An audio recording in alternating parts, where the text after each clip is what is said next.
I want to talk about one of the biggest issues that opens each of us up to a huge amount of distraction and grief, which is handling things and coping with things that are outside of our control, and how we can accept what is out of our control, which is actually quite a lot. There's many philosophies for how to deal with things that you can't control. And I had the realization that pretty much all, I hesitate to say all religion, but all the religion I've ever encountered is an attempt to handle things outside of our control, whether it is assigning it to the deity's interference in our lives, or whether there is a philosophy like Stoicism or Buddhism, how those are basically coping mechanisms for the same exact issue, which is that stuff happens and we can't control it. And how do we want to respond to that? So if you are new here, if you don't know me, my name is Danielle Vincent. I used to have a company called Outlaw. That's how many people know me. And that was such a profoundly amazing experience for me. I made genuine, honest to God, real life friends through the business that my husband and I created over 11 years.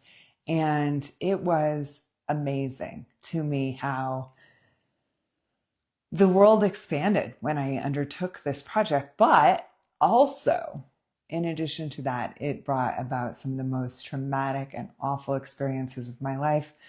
I was watching another small business owner's reel this morning talking about his decision to suspend his business, and it had brought it all back. It really was so hard to watch because you put your heart and your soul and everything. It's like a child, but not 9 out of 10 children die, but 9 out of 10 businesses do go under. And many business issues are because of how we respond to things that are outside of our control, whether it's our career, whether it's our work, whether it's people we work with, whether it's technology, whether it's the greater political landscape or economic landscape. We are in constant contact with the things that are outside of our control. And so this morning for Friday, I wanted to have a chat of what I've come to understand about that. So I had a business, and I also have found that meditation has been one of the most profound and impactful changes that I could make in my life so that I could respond and react to the things around me and not be miserable all the time. It is all of life, loving other people, loving pets, having them die, having them get sick, facing financial challenges, everything from stubbing your toe in the morning to not knowing what is going to happen next week. It's an absolutely overwhelming existence. And if you do not have the tools to manage how you react to that overwhelming existence, then it can quickly become a lifelong sentence of struggle and misery. And if that sounds familiar, don't worry. You are not alone. And not only are you not alone, you are in the company of almost every human that has ever existed throughout all of history has been struggling against the things that make us human. The larger society thing that we've created, everything has the opportunity to disrupt the ocean that we are floating on, that our consciousness and our experience is floating on. There are some tools that I have picked up in the last, I would say, 10 years, 15 years, but really focused in the last 2 years to help me get my head in a position where I could respond rather than react. I'm going to share this with you today. So first I want to talk about one book that was absolutely instrumental in my approach to this. And it was recommended to me by a therapist named Christopher Love. He may still be practicing. I don't know. That's why I'm mentioning him, because he was an excellent therapist. And he recommended that I read a book called Loving What Is. Byron Katie is who it's from. And the new version, not as huge of a fan of the new version as the original version. So if you can get your hands on the original version, it is a profoundly experience-changing and life-changing book. Her story is that she was absolutely horribly miserable. She was going through a divorce, and she basically locked herself in her attic in grief. And she laid in bed, and then one morning she just woke up and started laughing. And she just started laughing and started going through her life laughing and coaching people. She came up with these 4 questions that I'm going to massacre if I try and recall them from exact verbatim. But the first one is this true? If you think about a thought that you're having about a situation, whatever the situation is, gosh, I'm trying to think about a good situation. I know a great one. My friend did not make the time to come visit me when I was in a hard part of my life because she does not care about me. That's a story that I can tell myself, right? Is this true? No, probably not. Probably she had her own stuff going on. But, sometimes you might say, yes, that is definitely true, because if she cared about me, she would have made the time, right? So the second question is, are you absolutely sure this is true? Which I love that being the second question, because we so often are so stuck in our story about what is true that we neglect to ask ourselves, is that really true? Okay, but seriously though. Okay, so let's take, for example, my friend not visiting me when I was at the hardest point in my life, which was last year, right? So the story that I tell myself is, if she really loved me, she would have figured out a way to come visit, and she would have made it a priority. So she doesn't love me because I have this evidence. Well, is it true that she doesn't love me because she didn't show up for me at that time? Yeah, of course it's true, because she would have definitely prioritized it. Okay, well, am I sure that's true? Well, no, okay. Maybe there were other reasons that she decided not to come visit me, even though it felt personal. Maybe it wasn't. Okay, then the third question is, what if we reverse that story? She didn't come visit me because she loved me. That doesn't feel right exactly. You're just trying on new ways of ideas, right? New thoughts, new ways of looking at things. She didn't come visit me because I didn't love her. No, that doesn't feel right either. She did come visit me because she loves me. Well, maybe that is accurate. Maybe she visited me in spirit, even though she wasn't literally there. She did come visit me because she didn't love me. No, that's actually not accurate. So all of those are different ways of approaching this. And the likelihood is that she didn't come visit me even though she does love me, because of something that was not visible to me. That's the likeliest thing. But in that line of questioning, which is reversing the thing that I believe to be true, reversing the thing that I believe to be true actually enables me to turn that situation around. Just kind of look at it from a bunch of different angles and evaluate it in that way. So then the fourth question is, who would I be without this thought? Who would I be without the thought that she didn't love me and so she didn't come visit me? Or she didn't come visit me because she didn't love me? How does that feel? How does that feeling feel? Does that make me feel better than the truth that I have decided is true, which is that she didn't visit me because she doesn't love me. Yeah, that definitely feels better. Feels a lot better. So in your life, what situations are you facing? And can you ask these 4 questions? 1, is this true? 2, are you absolutely sure this is true? 3, what does this look like if I reverse this thought? And then fiddle with that reversal as many ways as you can. And then 4, who would I be without this thought? And that is a framework for handling specific interpersonal situations. And that was the one that really started me on this track of thinking, oh, what if I change the story? If I change the story around the thing that I think is happening, then my reaction to it changes. And then my reaction and my response to it, to her in, trying to mend that relationship is going to be really different. And it's so hard in the moment when this story is going on in your head and you're really worked up and you're feeling really angry.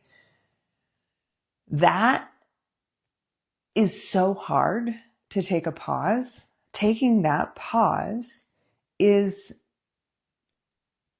so important to how we change how our reaction is. And that's where, for me, the practice of meditation and not being the cork on the ocean of every little situation has been so impactful. But being able to evaluate things in a different way.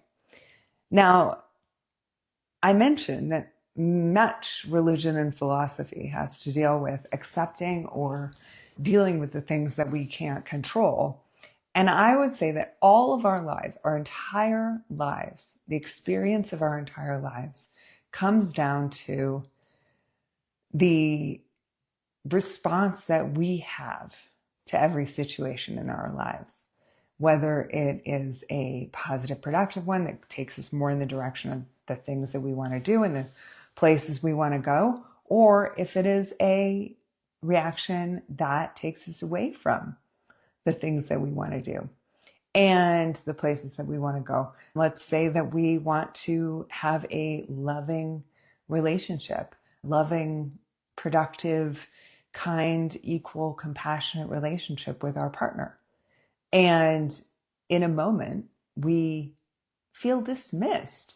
We feel disrespected. We feel abandoned. We feel smothered. Whatever it is that is our feeling in that moment, the reaction that we have to that and the response that we have to that towards that other person is what defines that relationship. So if you're feeling smothered and your reaction is to pull back and be hostile or push and make as much distance between that person and you as possible, even though the smothering might be a story that you're telling yourself and not really what's happening, then you are compromising your bigger hope of having a equal, magnanimous, wonderful, caring, productive relationship with somebody. That is sabotaging your ability to have that. And because of that those are the things that shape our lives, not just in terms of interpersonal relationships, but in terms of how do we feel when we feel pain? Do we want to work out and push through that pain? Do we want to work out and injure ourselves further? What is our response to every single thing? Many of these things are just completely invisible to us. The things outside of our control, the Stoics were obsessed with this idea. Such an inspiring philosophy and such a wonderful, productive philosophy. There's a reason it's so popular. If you have not read any books on Stoicism, I would recommend The Obstacle is the Way by Ryan Holiday. John Brooks is a Stoic philosophy instructor that I have found to be so great. The Stoics believe that very few things are within your control, but that it's your responsibility to care about the things that are within your control and not worry so much about the things that are outside of your control. So the things that are inside your control are your reactions, your feelings, and that's pretty much it. I mean, you can impact things like your health or your finances, but your body is outside of your control. But you can impact it based on the things that you do. Similar to that, your finances are outside of your control. Your finances can be completely wiped out by things that are outside of your control. Somebody rips you off.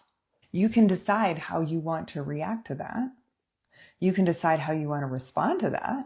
You can decide what you want to do to protect yourself against that in the future, or you can take proactive steps against that happening. But ultimately, your finances are basically outside of your control. Politics outside of your control. Basically, any other person is outside of your control. Any person's emotional state, any person's physical state, any other person's household state, family state, anything to do with anybody else is definitely outside of your control. Even children, oh my gosh. Like I was spending all last week, or a lot of last week, with a 2-year-old. Talking about outside of my control. That is a very outside of control age. The Stoics were obsessed with how to deal with things that are outside of your control. Okay, so then we come to religion. We're going to talk about Christianity. I happen to be a Christian because Jesus was an amazing model for how to live. He really did so many things in the way that he went through the world, the way that he treated other people is so inspiring to me. Jesus's way of being in the world and his teachings were very much a study in grace, walking through the world with grace, how you can accept the things that are against you and still walk forward with integrity. And that's an amazing way to walk through the world, non-judgmentally, accepting how other people are. I mean, that was his core thing, was love other people. For today, if you would just today go through and look at everything that you experience, every single experience that you have today, whether it's the dogs doing their dog thing or a person who you're talking to, and reflect on what is yours to control, what is yours to react to, and what is outside of your control, and what you might as well just not react to, and how you want to react to it to change the direction of things. How do you want to be? Whether that's having a radically candid conversation with someone, whatever it is, how can you discern what you can control and what you can't control? And you may want to apply Byron Katie's 4-question framework that I discussed earlier, or you may just want to look at that thing that is outside of your control and think, well, that's outside of my control. I'm going to accept it as if I have chosen it.